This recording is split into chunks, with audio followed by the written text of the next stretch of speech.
Hey everybody, welcome to Unscripted, where we're all about inspiring better conversations and helping people think more deeply and critically about faith, life, and leadership. We are here for a roundtable, but it's Thanksgiving week, so everybody's super busy, doing a bunch of things, getting stuff ready for this weekend, and so I snagged Danny for a moment. Oh yeah. Because I want to talk at a square table, kind of round table sort of thing, about this last series that we just finished up this last week. We had a series at RCC that we called The Best Is Yet to Come.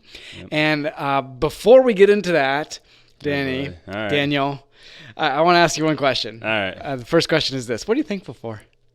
What am I thankful for? Yeah, because it's Thanksgiving. I mean, I thought we could start off with a little thankfulness. That's perfect. And, if the best is yet to come, that means the best is right now. Oh, yeah, each moment, right? Oh, wow, trippy. Okay. Yeah. So I'm thankful for Barry right now. That's awesome. Good. Yeah. Thankful for my wife and my child and just this fun season. So fall is a favorite. And I saw little Daniel the other day. Yeah. And he was crawling, kind of like half crawling. It was awesome to see. It was so much fun and it happened so fast. Yep. Last night, first time ever with a laundry basket. He pulled himself up, standing up entirely on his own. Totally. And that was like, oh, man, we're in trouble. And then immediately afterwards, he climbed all the way on top of the basket for the first time. And we're like, oh, boy. Dude, you were in trouble. Yeah. You were in so much trouble. Yeah. I was actually thinking about this and the best is yet to come thing. And I was thinking about a child being born, like your first child, especially because there's so much that goes into that because it's something you've never experienced before. We just had number 3 and that's it, number 3. Yeah. And the third one was a whole different game where you kind of know what to expect. And some of the things are they're at this stage now because you've experienced the stages twice. Yeah. But when it's the first time and you think about the best is yet to come, yeah, that's just a fun way to think about it. Yeah. So I'm curious, what, besides standing up, what has been fun just watching him grow up? Man, that's interesting that you say the best is yet to come because everyone we talk to has been you think I don't ever want to lose this type of Daniel right now. Yeah. But then the next thing is just so much better and then so much better. The best is always yet to come with them. So yeah. I mean, there's some specialness about the really young 8 years, but I'm all about them growing up. I love them growing up. Yeah. All the parts are so great. They become more of an adult. They have more interesting conversations. Yep. It's just really great. I love the young ages, but I love the older ages even more. Yeah. So cool. Just so you know, the best is really yet to come with being a parent. Awesome. I think the most enjoyable thing so far is just in the last 2 months, he's just come alive, right? I'm a kind of dad, I am super go energy focused, and so I've been just dying to get to the point where he is on the move, right? I when he was little, I was I want to hold you and I love you, but I also can't sit for very long. So, what am I supposed to do with you? You know what I mean? Strap him on the back. Yeah. Now he is just on the move, and him and I, wrestle and play, and it's a lot of fun. So that's the best. Yeah. That's really cool. Yeah, but what about you? What are you thankful for? Oh, thanks for asking. Well, thankful for my family. Man, we actually just moved a little bit ago, a few months ago. So maybe it's 2 months ago. I've lost track of time. Sometime at the end of September. So we just moved, and it's been awesome. Just really cool, gonna get settled into a new house with your family. The boys are loving it. They're kind of feeling more at home there. And just watching them get older has been really great. Megan and I have been working really hard. We both have some pretty demanding stuff happening right now. Yeah. So that's been really busy, but it's been awesome to see as we've gotten older and further along in our marriage, just to see how even though the stresses never really subside, they don't go down. Yeah. There's never really a moment where life's easier now. At least it hasn't come yet. Yeah. It's always kind of just generally gotten more difficult. I think that's what retirement is for. That's what they say. I talk to retired people all the time, and some retired people are I'm busier now than I was before. Uh-huh. So we'll see. I'm trying to start to stay skeptical so I could be pleasantly surprised. Yeah. All right. But we've been able to handle it in a different way. We're exhausted and tired plenty of the time, but we're at a level where it's been really cool to just see how as you grow older with somebody and you work at appreciating them and loving them well, that even in the midst of some really high stress times, you can really enjoy each other, and it's cool. Yeah. So Cool. It's been a good thing. Awesome. Well, hey, real quick, what about at church? Yeah, that's what a great are you thankful question. for at church? So at church, oh man, that's a great question, because there's just like I literally have like 5 things vying for me to say them right now. Like there's so many things I'm really excited about. Not excited though, thankful. Like what are you But thankful? they go together, right? Yeah. Like I'm thankful for the staff, for you guys. It's pretty wild that I get to be in this with you guys. You're incredibly dedicated. You're incredibly humble. Each of you wants to see like the best things happen for people here, and see people draw closer to God. Like just we're talking now. It's like I've heard so many stories of you just working with students, and these students just developing. And so for me, I'm grateful I get to be part of this team and to lead this team really as we go into this next year. That really cares about people and don't really care about their own personal glory or their own personal whatever. But they see so much good happening, and like I can just see it. Like it pours out, and it's talking to each and every one of you. It's been amazing. So I'm super grateful for that. Church. Awesome. Okay, so let's get into a little bit of the best yet to come stuff. So we've had this series, and there were 4 talks that happened. First 2 were Mike talking about his story, that his past and how he got to church here, how the church got planted, all the stuff. And that was just, it was amazing, because I've heard that story so many times. It was amazing just to hear him be so raw and honest about the whole process and getting here. And the second one was him talking about the future and his future and church's future. Third one was me talking about kingdom of God and how that can be right here and right now, and how we can be part of that as a church and how it can look like that. And then you talking about heaven this last week. We spanned the gamut. Like we did a lot of different stuff. What was one of the things that stuck out to you the most over the course of the 4 different sermons? You can't choose your own. Sure. Okay, that's fair. Yeah, and that you thought like really hit you in a really big way, where you're like, oh man, that really helped me think about the future or the best is yet to come in a new way. Yeah, that's a great question. I, for the most part, listen to each sermon 3 times. Yeah, right? you do, don't you? And I think a lot of times lately I end up going through the motions and or like try to do some other work in the midst of it. So it's not I don't listen with my full attention always, which is kind of a bummer. But as you gave me a recap, I was reminded of something that I think is just really pertinent in my life. Like I'll just lay it out. So Mike's first sermon, his faith story and his past, right? And when he gave the sermon, I was like, oh yeah, like cool, that was great. But I didn't put it together in terms of like how that was meant to be the best is yet to come.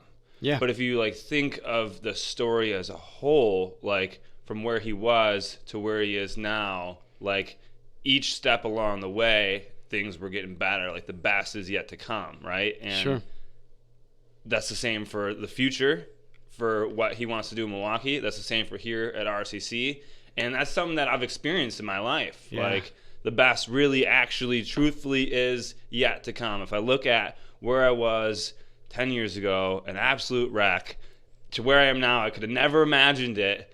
And it's like this thing that happens when we submit ourselves to the Lord, and like we don't know what's going to come, and we have hopes and dreams for our future, and it's always way better, and you can never even imagine it. And that's not like a prosperity type thing whatsoever, but it's like a peace and a joy and a love thing. Like our emotional well-being is unbelievably exponentially better than we could ever imagine. Well, and I think it depends on how you define best, because I think we're tempted as Americans really just to define the best as the cushiest, or the easiest, but that's not the best. and it's not, I think, how Jesus would define the best. I think for Jesus, the best is defined as you're more fully trusting him in any given circumstance and relying on him for being sustained and given energy and given purpose and focus. Yep. And if you can like find yourself in that pocket more fully and deeply with each passing year, I really do think that means the best is yet to come, no matter the surrounding circumstances. Yeah. Because I think it just changes your perspective. Because your perspective, I think, is the key there, right? Like, Americans, we think like we'll have like a better house, or we look at it as materialistic. Yeah. But the things the fruits of the spirit are like emotional, right? They're like our mental health becomes so much better, no matter the circumstances, when we lean in to trusting and relying on God. Yeah, for sure. Well, let me tell you, for me, one of the things that stuck out was the question you asked this last week. And I know that you found that question and just thought that was awesome. Yeah. It was really, really good. But it was basically about how if you could have all the different things that you imagine heaven having, sports or hobbies or food, or whatever, all the friends, all the relationships, and God wasn't there, would you still want it? Yeah. And that was awesome. And I think it's awesome because I think it's so tempting for us to believe and think that we know what's best for us. Mm-hmm. Oh yeah, big time. And if you start to think that you know what's best for you as compared to God, and I think you probably know better what's best for you than I do. Sure. Yeah. Right. Yeah. But God knows better than either of us. Yep. What's best for each of us. Yep. And so to actually trust that. Yep. And think, I don't know if that thing's going to be there. I don't really care. Mm-hmm. Because I know what God has is going to actually be better for me. And that's a trip, because it also goes into your normal life. Yeah. Yep. No, it was awesome. I really liked that point. Yeah, like you said, I snagged that from an article that I was reading. But there's a common saying in the pastoral world that the best sermons are the sermons that you're given to yourself, right? Yeah. And that's something for me. Like, I think there's an aspect of heaven where like all the things that I dreamed of having here on earth, I'll get to have there theoretically, like whatever. It'd be amazing. But it's just hard for us. I think a part of it is just because it's hard for us to understand how amazing or even comprehend being with God really will be. You know what I mean? So we focus a lot here at RCC on like practical steps for our day-to-day lives. And for that, I really just felt like it was an opportunity that people needed to just stop and like think about it. Like you'll get to a headspace at a certain point in time where you're like, I don't understand God. I don't know what it's going to be like to be with him. I trust him. So I'm going to work on just not focusing on all the things that I want heaven to be and focusing on just like the excitement of being with God. Yeah. Because that's a hard thing to comprehend or accomplish mentally. So sometimes you just need to like stop and think about it. Yeah. I think we're often racing, and it was helpful on Sunday to have a moment of pause and think, oh, I haven't really considered that yet. Yeah. And when I do, I look at my circumstances much differently. And it's really cool. Yep. Awesome. Yep. Here's another thing. All right. Another question, another thought to kind of ponder together for Yeah. a moment. Best is yet to come. We talked a bit about church. Yes. And we're obviously going into a future that is different than it was in the past, but not entirely. I mean, like there's a culture here and a future here that are married together. Yep. I mean, we've established this church over the last 20 years. Mike's led it in some awesome ways. Yep. Where there's just this particular set of values that we have, where we treat others like Jesus treats them, where we take God seriously and take his word seriously, all these kinds of things that aren't going to change. But I don't ever want to think or believe that the best days are behind us. Or like Mike said in one of his first message, he doesn't want his biggest leap of faith to be behind him. He wants it to be in the future. Oh, man. And I think that should be true for us as a church as well. And as you think about the future, maybe specifically in youth group or student life or any other area that you want to comment on that you're just really excited, like the best is just getting started? Yeah. Great question. If you would have asked me what I'm most thankful for when it comes to church, I would have said just the foundation that's been built, because it's just a phenomenal foundation. You can't build a house without a good foundation. And so I think like when you look at like longevity of churches, right? Or like there's I don't remember the company, right? There was this Chinese company, and they built electronics. I'm making this up at this point, but it's kind of a real story. I'm not sure what that even means. I don't remember the exact details, but the premise of the story is the same. Sure. They were lagging behind in their competitors for 50 plus years. Okay. But they made decisions not based on being successful in 50 years, but being successful in 150 years. And now, I think this is the story of Sony, actually, now that I'm saying this. Okay. And now they're like a leading technological company, right? Sure. And so the premise is they weren't worried about being the best right now. They wanted to build a phenomenal foundation so they could be the best over the longevity. Yeah. I think we got a phenomenal foundation. And like, if we continue to have that forward future focus, like trying to build for the future, we're seeing the fruits of it now. And I think the best is yet to come in student ministry. Aaron and yourself built a phenomenal foundation, and it's really cool to build off that. And some of the things that we're doing with worship and live stream, like there's so much that is like rapidly accelerating because of the building blocks that we're laying. It's like an exponential growth type thing, you know? Like Yeah, it takes totally. a while, and RCC grew really fast, and it's amazing. But that just tells me, as a new-ish, coming up on 2-year staff member, that like, man, there's so much potential for the future, and I'm thrilled. I can't wait for just like a lot of the people at RCC to really represent Jesus well. Yeah. So many different areas of life. I think there's only so much you can do as an organization unless your people are also reaching out, and we're seeing that happen left and right. Yeah. One of the images that's been coming to my mind lately is actually, I grew up on a strawberry farm, right? Yeah. And I was thinking about all the work that goes into producing fruit. And it's a lot. And that's all with the hope that someday maybe you'll have a great crop of fruit. Yep. And there's so many things that go into it.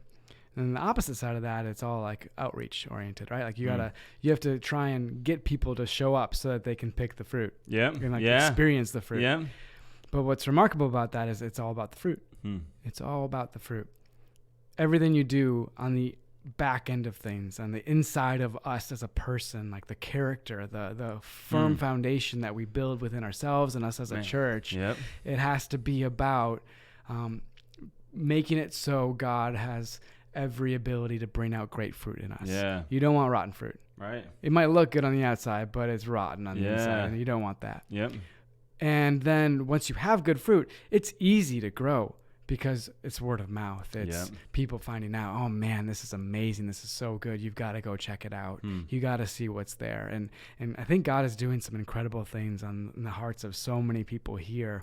And that's what's getting me like super excited about the future. Yeah. Because I think the fruit's good. Yep. Oh yeah. And the foundation upon which it is built, like you're saying, is tremendous. And that's what gets me feeling like the best really is yet to come, because the fruit's so good. Yeah. And I think when that gets out and gets shared, it's just so natural for people to want to experience it themselves. Yeah. And then the point is that it's not ever to become this consumerist mentality thing where you're just showing up to, oh, that's tasty fruit, I'm going to eat it. But rather that we would grow into people that are producing more and more. Mm-hmm. And simply because we're experiencing a life that is totally, literally different and substantial and good and purposeful and able to withstand the awful winds of life sometimes. With still thinking the best is yet to come. Yeah, there's so much. Like there's like a handful of Bible parables that all fit into that. Really, like 7 of them exactly. That's so true. Yeah, harvesting and totally. farming and Yeah. Awesome. Well, I want to keep this one short because I know it's a busy week and a busy couple weeks coming up. So we're not going to have as much time today. But to end, let me think here. What's the best way to end this one? The best is yet to come. Danny, 1 year from now, what do you hope is shifted or changed in you? Oh, man. In me or in you, like, personally? We're getting raw, man. Boy. What I hope is changed and shifted. Yeah. You know, right now in my life, I am juggling too much than I should be juggling. Sure. And I know that, and my wife and I, we have talked about it, and it brings a lot of stress to our marriage. She also is juggling a lot. There's a light at the end of the tunnel. Like there's an end date for some of these things. So we have talked about it, and we've decided as a family that we just need to like suck it up and push through. Which you do sometimes. Good job. Yeah. For this particular season. Yes. And so from a year from now, I hope that I am more of a gentle and patient man. Those are because really right now good things. I'm like a little edgy. Sure. And that's a fantastic I'm gonna leave it answer. there. I think it's a great way to leave it. Yeah. But I will say, I said great job sucking up for a while, as long as the season doesn't last forever. Yeah. And you have to have those end dates. I mean, we've experienced that, and we're still like, hey, there's got to be an end date to this craziness. And that's the reality. That's the way it is. You're in that stage that we're in, just a couple years different. Like you have kids and the young Seminary kids, it's and all exhausting. that. Seminary is a big part of that for you. Exactly. Yep. And there's got to be an end date, but you also have need to have planned points of relief, right? Yeah. So we got a vacation that we're planning for February. So sure. those are the little parts that keep your sanity exactly in the thick of it, right? Yep. Yeah. So totally. What about you though? Year from now? What about me a year from now? I know that right now I'm thinking about all the things for the future. A year from now, we'll be in the thick of it. And I know that the only way to get through that is to really, really trust God well. And not feel like I have some fancy knowledge or some perfect idea of the future, but to simply rely on what God's saying and directing, and to know that He's going to provide.